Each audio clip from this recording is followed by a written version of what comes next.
sarap pagmasdan ng iyong mga labi,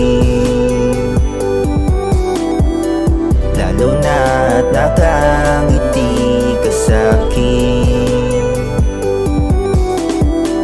Dito ka muna sa aking tabi, gusto lang madampian ang iyong labi. Ang sarap pagmasdan ng iyong mga labi,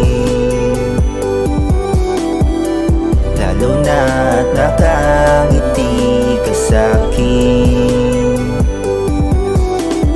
Ugali mo man ay nakakasawa, ikaw pa din ang gusto kong makasama sa paghiga ko sa aking kama. Buhay mo man ay puno ng drama, handa pa di naman ako na samahan ka. Abutin ang mga tala hanggat ako ang iyong kasama. Wala ka dapat ipangambaya, kasi nga simula nung nakilala ka, sa'yo ko lang talaga nadama mga hinahanap na saya. Kaya salamat kay Bathala dahil ikaw ay binigay niya sa katulad kong pusong ligaw. Buti na lang may dumating na ikaw, kaso habang tumatagal tila biglang giniginaw ang puso kong dating lumiliyab.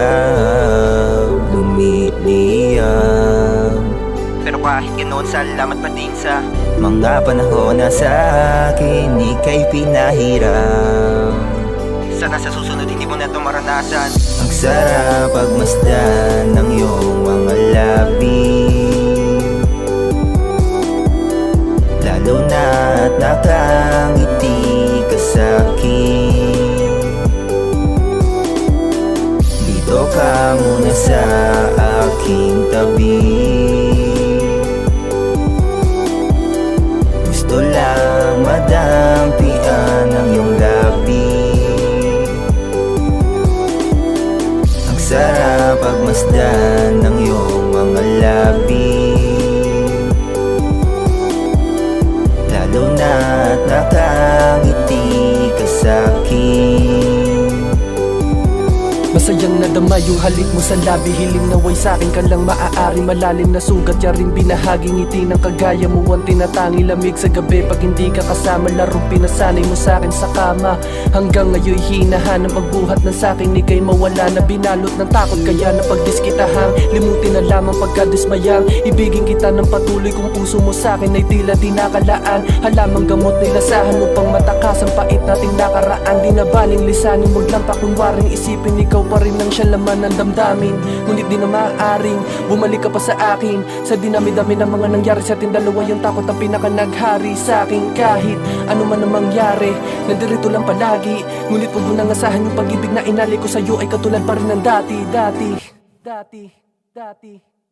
Ang sarap pagmasdan ng iyong mga labi, lalo na't nakangiti ka sa'kin.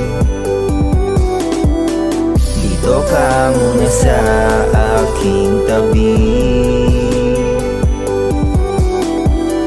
gusto lang madampian ang iyong labi. Ang sarap pagmasdan ng iyong mga labi, lalo na't nakangiti ka sa'kin.